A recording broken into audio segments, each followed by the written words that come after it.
This is a... Так, серьезные люди. Первый апартамент такой. Садись на первый. Здесь вот место. How's it going? Good to meet you. Nice to see you. Thanks for coming. Yes. Hey, pleasure. Yeah.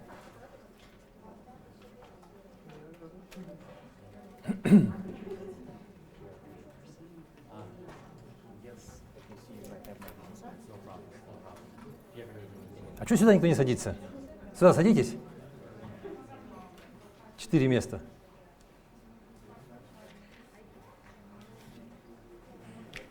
Someone should sit here. Not Aidan. He's not a student. Lots of students. Aidan, he's a guest. Yes, yes.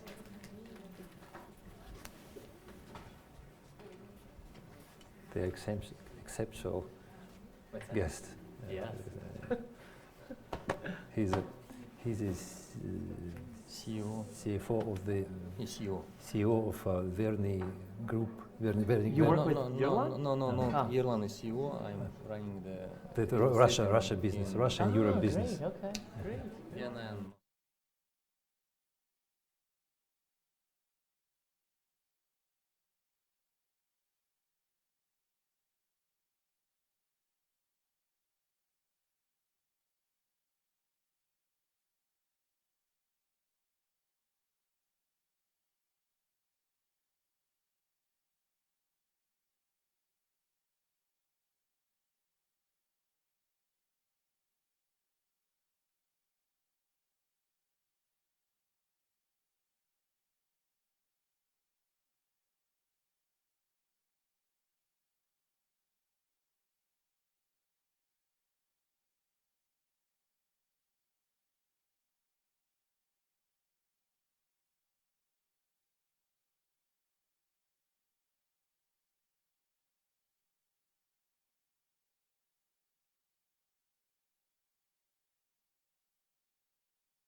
So should we start?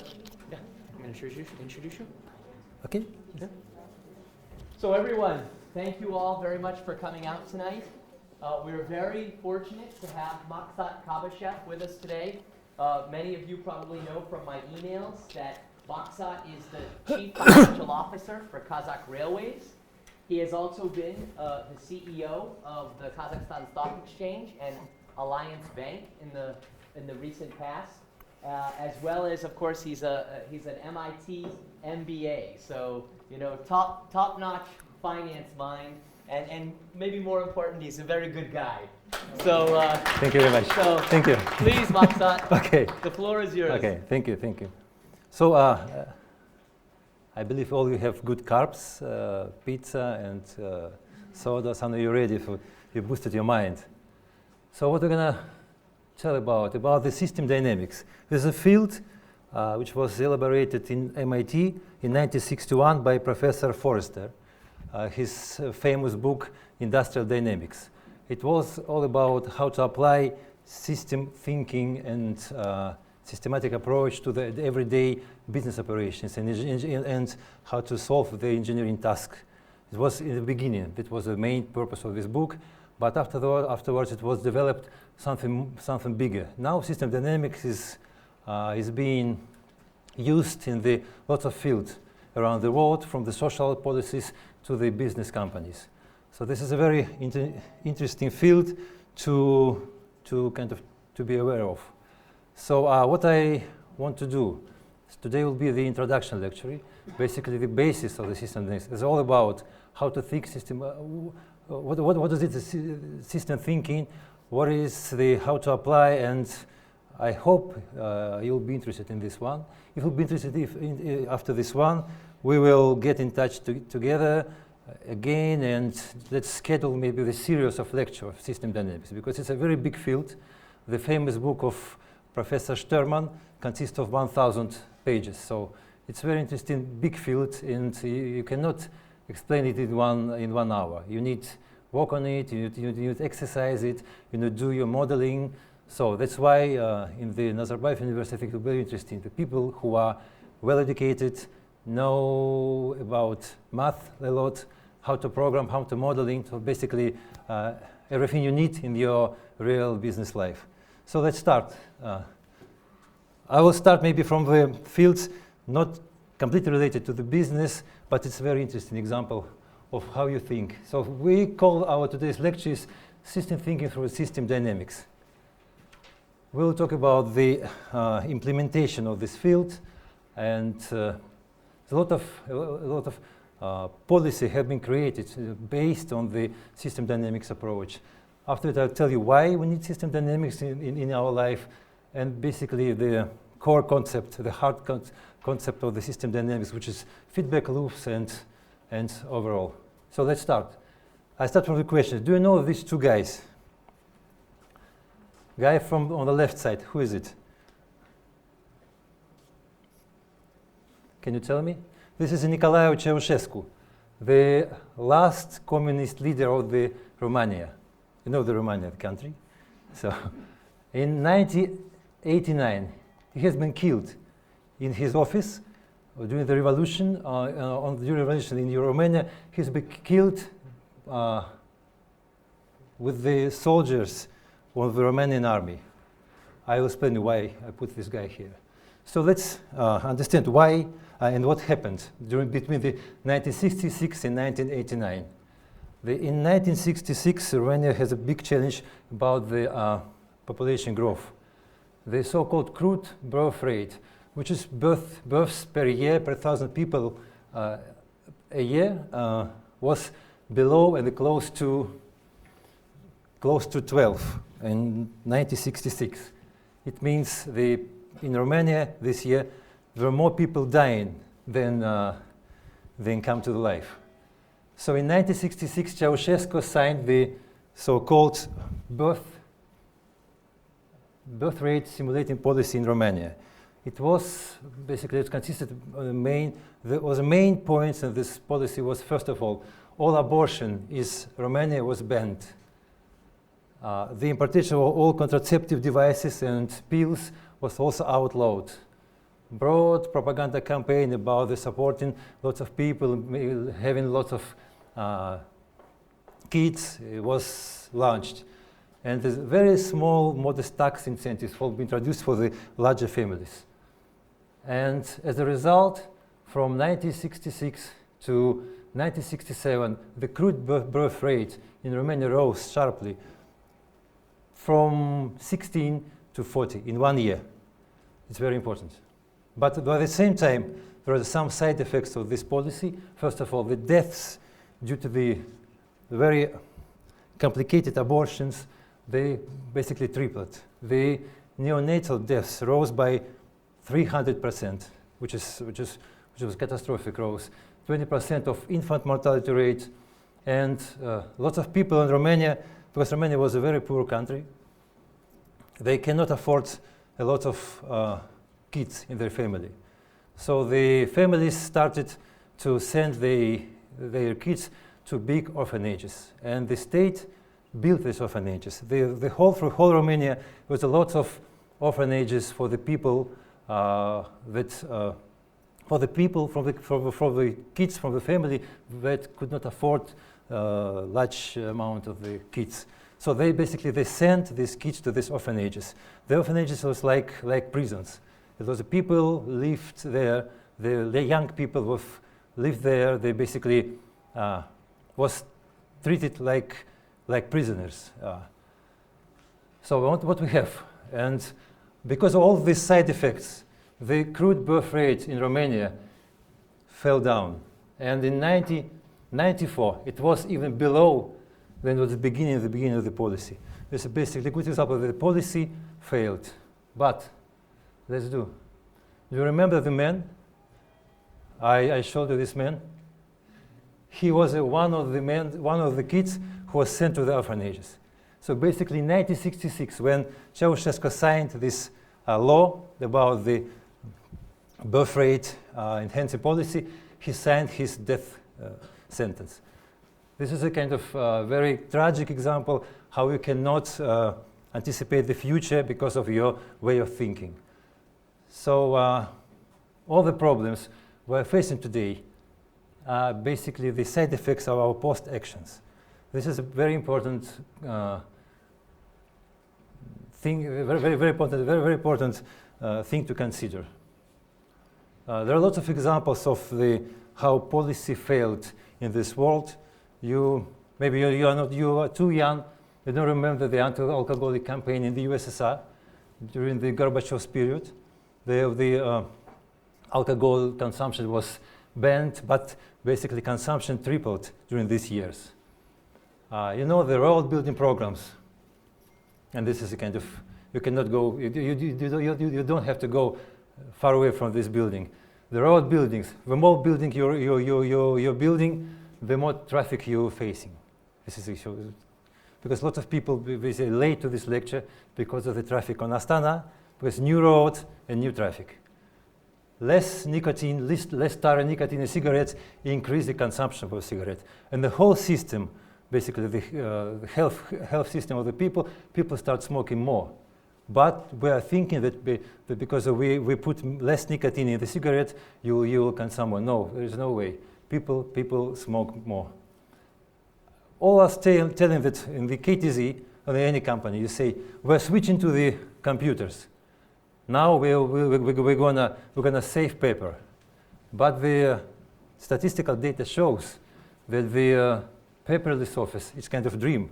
The consumption per capita of paper is up on the whole world. So basically, lots of policy don't work. And I put fear. I don't know, it's for your consideration. From one point of view, it also going to the, where's the fear? So why it happened?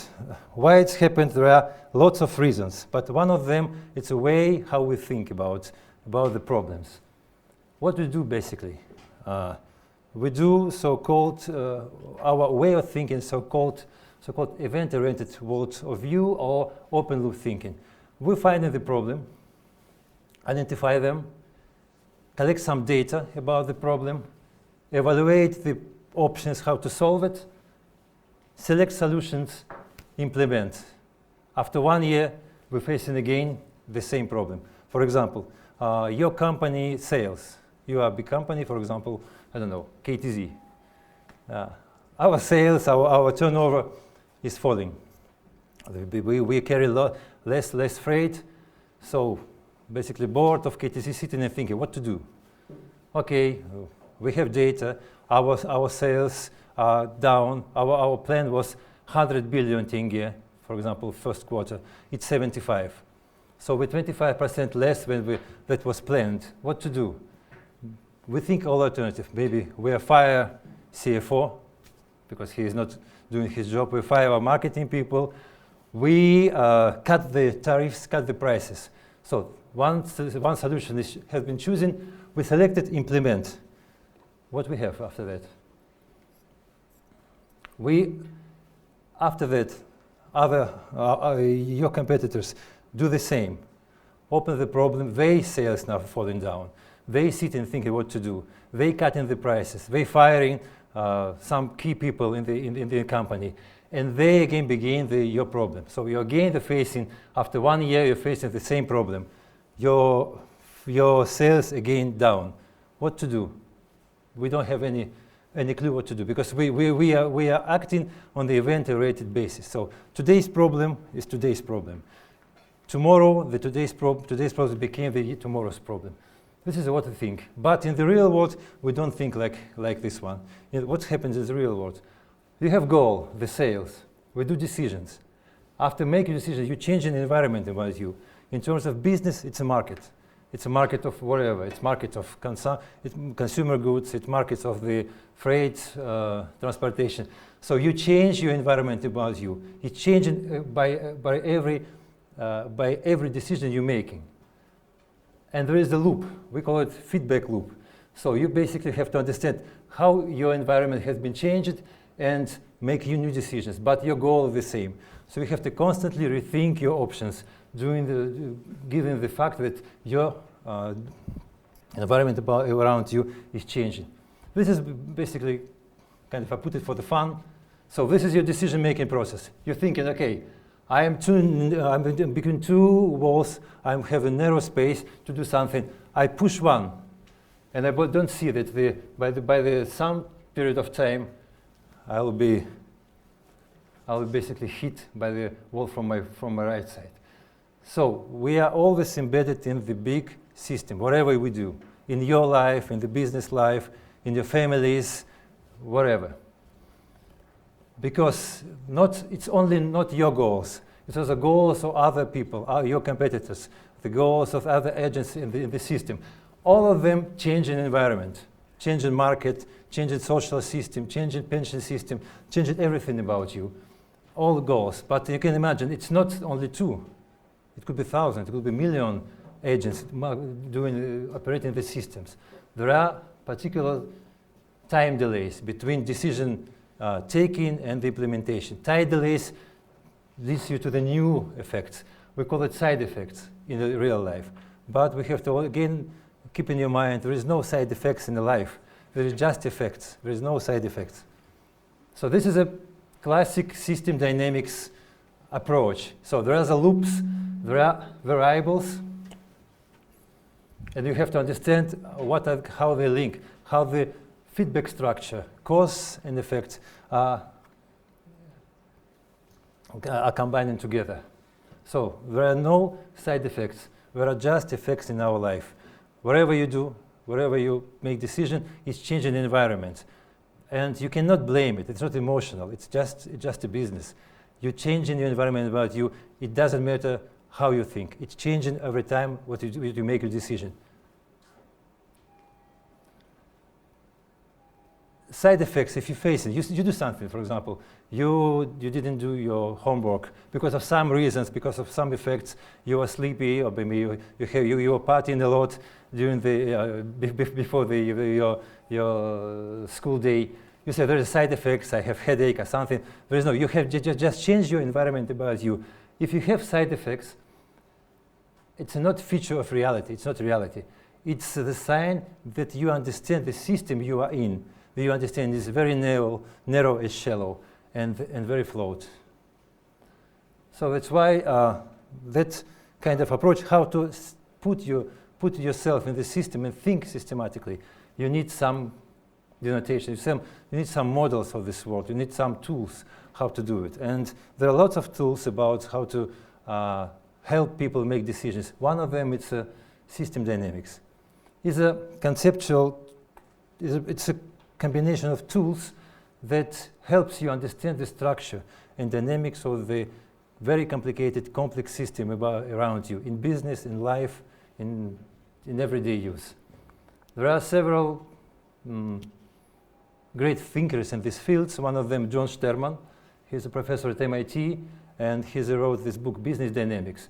It's about system thinking in the business fields.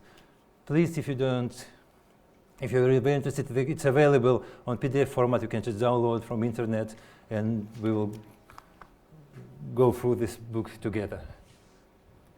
Okay, the core things in the system dynamics is an understanding of feedback.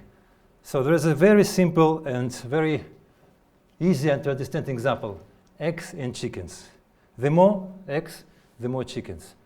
On the graph, you see that on the timeline, you have the number of chickens growing, number of eggs growing exponentially. So the more chickens, the more we call it reinforcing loop or positive feedback. So the more chickens leads to more chickens leads to more eggs leads to more chickens. So this is a reinforcing loop. There's a lot of examples in your life. Can you tell me one of the examples of the reinforcing loop?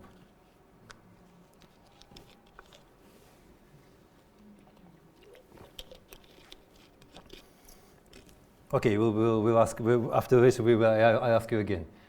So the second feedback. There is only two feedback loops in this system. It's called balancing loop or negative feedback. The more chicken not so intelligent like people. They tend to cross roads. Yes, and the crossroads around the villages. All the streets. So they cross the road, the cars hit them, they die. So the more chicken, the more crossroads, the more road crossing, the less chicken. So this is balancing loop, the system balancing itself. Okay, can you tell me what are the factors for the chickens not to cross roads? You can put them in the cage, yes. You can educate them, maybe, if it's possible. So basically, there are lots. It's just road crossing. Road crossing could be also it's a variable. So you can influence the variable by different actions around the world with this chicken. So there are two feedbacks: positive feedback, reinforcing, and negative feedback, which is balancing feedback. And we see the exponential. They going down. More chickens, more road crossing. More road crossings, less chickens. Excuse me? Road crossings are decreasing and chickens are because they go together. The less chicken, the less road crossing. Oh, yeah. They balance each other. That's why it's a balancing loop. Let's go ahead. Now we interact these two loops, the reinforcing and balancing. This is a circle of life of the chicken, reinforcing, and the roadkill, the balancing. The number of chicken, the balanced by the two factors in this diagram. There's a number of eggs and number of road crossing. But it could be embedded in the bigger system. Yes, there are eggs, it's lots of things. Why eggs cannot produce the chicken? Why they cannot, just we can close all roads around the world, the number of chickens will grow up because of eggs will be bigger. So we can play with these numbers, and this is kind of pure mathematical task. This is a bigger system. I put it as an example. If you'll be interested, we can go through all these cases in our future lectures. This is a housing